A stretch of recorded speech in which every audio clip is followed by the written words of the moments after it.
जय हिंद बच्चों।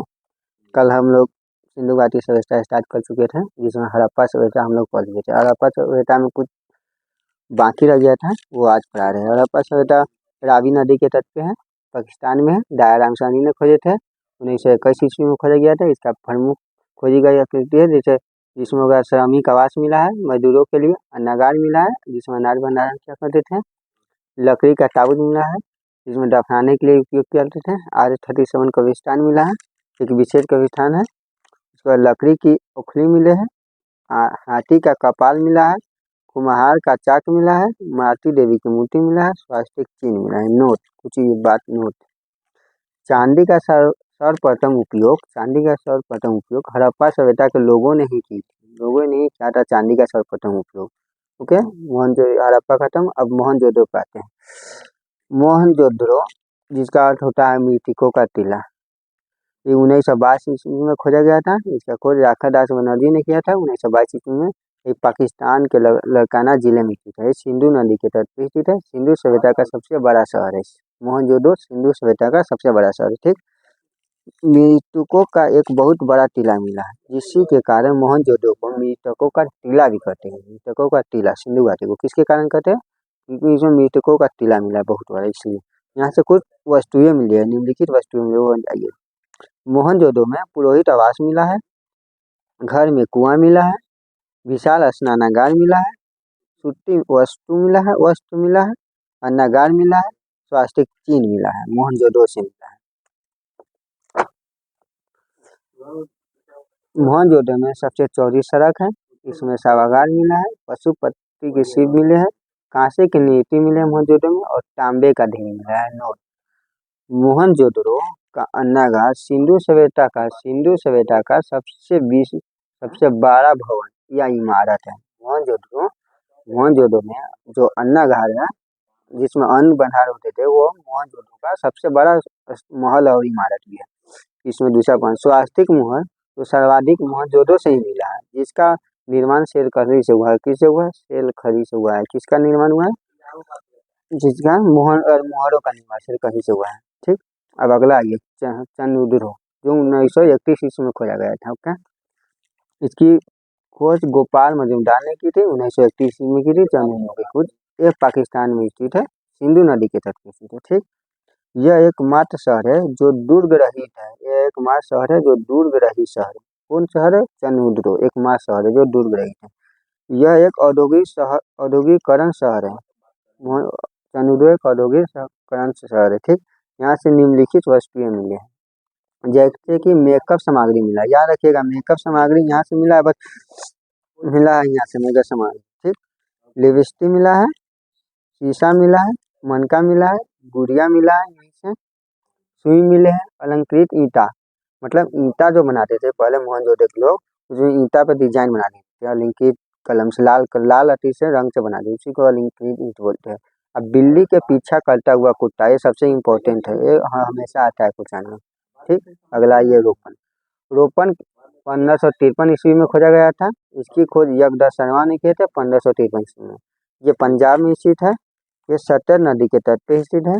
मानव के साथ अब पालतू जानवरों का भी सब यहाँ मिला है। रोपन में मानव के साथ साथ पालतू जानवर को भी दफनाते थे, उसका सब यहाँ से मिला है, रोपन से मिला है। नोट, ये ऐसा ही सब, मतलब जो रोपन में जो शव मिला है मानव के साथ कुत्ता को जब पालतू जानवर को शव आने के लिए, ऐसा ही सब नवपाषाण काल में जम्मू कश्मीर के बुजहोम में भी मिला है।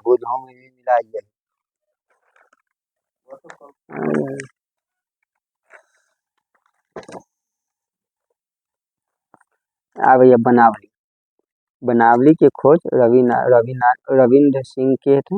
ये हरियाणा में स्थित है, रंगोई नदी के तट पे है। जल निकासी व्यवस्था नहीं था इसमें, बनावली में जल निकासी की व्यवस्था नहीं थी, जिस कारण घरों में सोख्ता मिला है। क्यों मिला है? क्योंकि इसमें जल निकासी का कोई प्रणाली नहीं था, कोई व्यवस्था नहीं था जल निकासी। कहाँ नहीं था? बनावली में नहीं था। बनावली की खोज किसने किया था? रविंद्र सिंह ने किया था। कहाँ खोजा गया था? हरियाणा में। किस नदी के तट पर? रंगोई नदी के तट पर। ठीक, इस सड़क टेढ़ी मेढ़ी थी,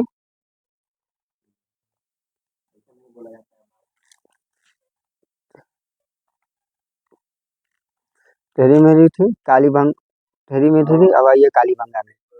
ठीक, कालीबंगा में है।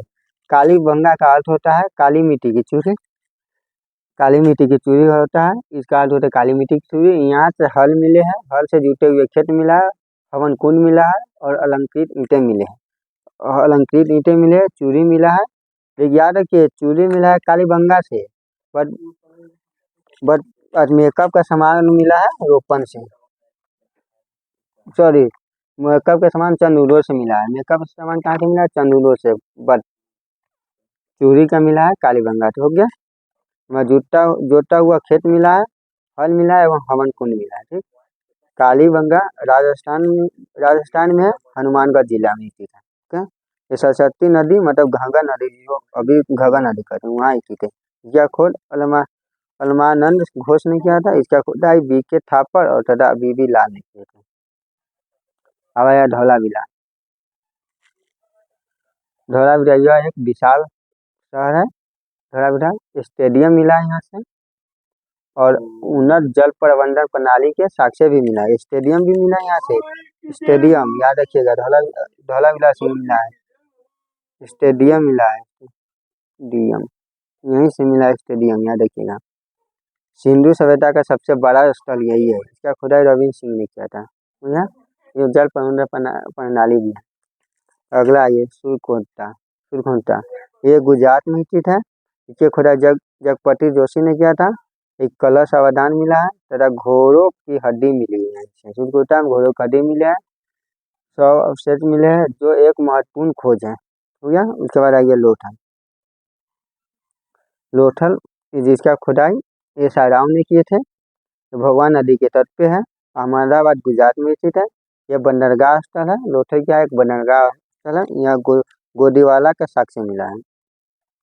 युगल सावधान मिला है जो सती प्रथा का प्रतीक है, लोथल में एक युगल सावधान मिला है जो सती प्रथा का प्रतीक है। घर के दरवाजे सड़क की ओर खुलते थे, बाकी जो लोथल के अलावा जितना भी शहर थे उसका घर के दरवाजे सड़क के पीछे खुलते थे, लेकिन ये लोथल एक ऐसा शहर है जो घर के रोड के सामने खुला करते थे, दरवाजे रोड के सामने खुलते थे, ठीक है, सड़क के सामने खुलते थे। जब फारस की मुहर मिले यहाँ, जब फारस के मुहर मिले लोथल से, इसका मतलब होता है कि जो विदेश यहाँ से विदेशी व्यापार होता था, विदेश का संकेत है, संकेत है। ठीक है, रंगपुर, ये रंगपुर, रंगपुर एक गुजरात में स्थित है। ये धान की भूसी मिला यहाँ से। भारत में सबसे बड़ा स्थल राखीगढ़ी हरियाणा में स्थित है, याद रखिएगा, भारत में बोला है, भारत में सबसे बड़ा स्थल कौन है, राखीगढ़ी जो हरियाणा में। और सिंधु सभ्यता का सबसे बड़ा स्थल देखिए, याद कीजिए हमेशा, सिंधु सभ्यता का सबसे बड़ा स्थल बोला, यहाँ भारत में सबसे बड़ा स्थल बोला, भारत में जो स्थल है वो राखीगढ़ी, लेकिन सिंधु सभ्यता में जो स्थल है धौलावीरा है जो गुजरात और पाकिस्तान में स्थित है। और सिंधु सभ्यता का ही सबसे बड़ा शहर मोहनजोदड़ो है। क्या, और सिंधु सभ्यता की विशेषता को देखेगा, सिंधु सभ्यता एक नगरीय सभ्यता थी, मतलब शहरी सभ्यता थी, सिंधु घाटी सभ्यता से। इसका जो सड़क थे एक दूसरे को समकोण पे काटते थे तथा यह पूरब से पश्चिम दिशा में थी, जिसके कारण हवा द्वारा स्वयं साफ हो जाता था, इसका सड़क स्वयं साफ हो जाता हवा द्वारा, क्योंकि पूरब से पश्चिम की होती है, इस समकोण पे सड़क काटते थे, इससे काटते थे समकोण पे। इसका नालियाँ जो थी ढकी हुई थी, सिंधु घाटी सभ्यता की नालियाँ ढकी हुई थी। इसका अर्थव्यवस्था का मुख्य आधार कृषि थे। इसका व्यापार विदेश से भी होता था, जैसे यहाँ लिखा हुआ है वस्तुओं का आयात और किस देश से ये आयात होता था। देखो, सोना का आयात अफगानिस्तान और ईरान से होता था, चांदी का आयात अफगानिस्तान और ईरान से होता था, तांबा का आयात बलूचिस्तान खेतरी ओमान से होता था, टीन का आयात ईरान और अफगानिस्तान से मिलते थे, गोमेद का आयात सौराष्ट्र होते थे, राजवद का आयात मेसोपोटामिया से होते थे, शीशा का आयात ईरान से होते थे। एक और आप देख लीजिए, सोना का आयात कहाँ से होता था, अफगानिस्तान और ईरान से होता था, चांदी का आयात अफगानिस्तान और ईरान से, तांबा के बलूचिस्तान खेतरी ओमान से, टीन के ईरान अफगानिस्तान से, गोमती के सौराष्ट्र से, लाजवर्द के मेसोपोटामिया से, शीशा के ईरान से होते थे।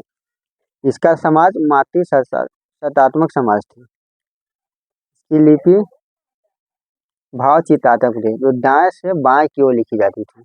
इसकी मोहरें सर्वाधिक इसके मोहरों पर सर्वाधिक एक सींग वाले जानवर का चित्र मिलता था, एक सींग वाले सारे इसमें गाय तथा शेर का चित्र नहीं था। गाय तथा शेर का चित्र नहीं था। यहाँ के जो लोग थे लोहे से परिचित नहीं थे। यहाँ के लोग सिंधु घाटी सभ्यता के जो लोग थे लोहे से परिचित नहीं थे।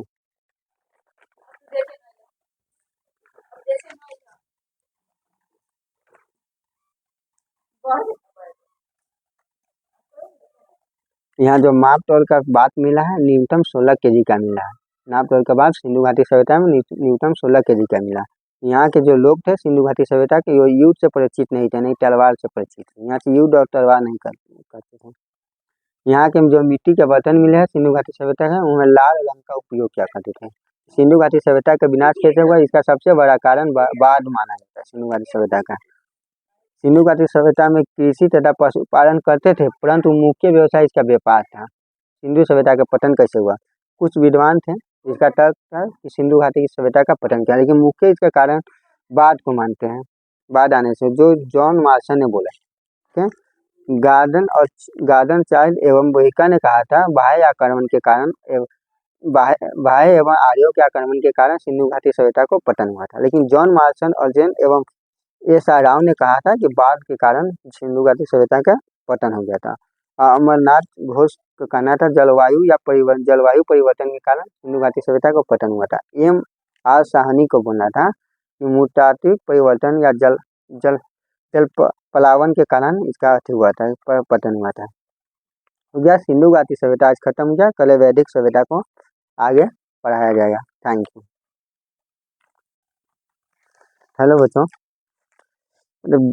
ये जो है लिख के ही लाते हैं, बिकॉज जो लिखेंगे ना, लिख के अगर आप लोग को पढ़ाएंगे तो लिख के पढ़ाने में बहुत ज़्यादा टाइम लगेगा, जिस कारण से हम आपको ज़्यादा कंटेंट नहीं दे पाएंगे। क्लास लंबा हो जाएगा, लॉन्ग ड्यूरेशन को एक दिन डेढ़ घंटा का हो जाएगा टाइम, जिससे आपका लॉस होगा। इससे कारण है कि हम लिख के ही लाते हैं जो 10 मिनट मतलब कम समय में ज़्यादा कंटेंट आपको दे सकें। Thank you. कोई भी सुझाव हो तो कमेंट में जरूर दीजिएगा।